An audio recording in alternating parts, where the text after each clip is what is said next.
মোটা অঙ্কের টাকার লেনদেনে সাধারণত চেক ইস্যু করা হয়ে থাকে।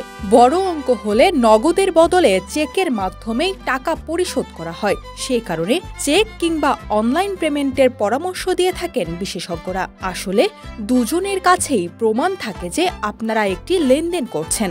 এছাড়া আয়কর দপ্তর এবং সরকারের কাছেও আপনার লেনদেনের যাবতীয় তথ্য থাকে। তবে জানেন কি, চেক লেখার সময় সামান্য ভুল আপনার কত বড় ক্ষতি করতে পারে?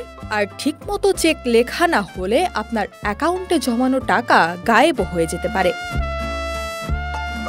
চেক লেখার সময় জরুরি কিছু পয়েন্ট যা আপনার মনে রাখা প্রয়োজন। চেকের মাধ্যমে যেহেতু অনেকেই লেনদেন করে থাকেন, সে কারণে চেকে টাকার অঙ্ক লেখার পর মাত্র শব্দটি লিখে দেন। তবে কেন এই শব্দ লেখা হয় তা হয়তো অনেকেই জানেন না। কারো নামে চেক কেটে দিলে টাকার অঙ্কের ঠিক পরেই মাত্র শব্দটি জুড়ে দিতে হয়। এর পেছনে রয়েছে গুরুত্বপূর্ণ একটি কারণ, আর সেই কারণ হচ্ছে মাত্র শব্দটি লেখা হয় মূলত প্রতারণা আটকাতে।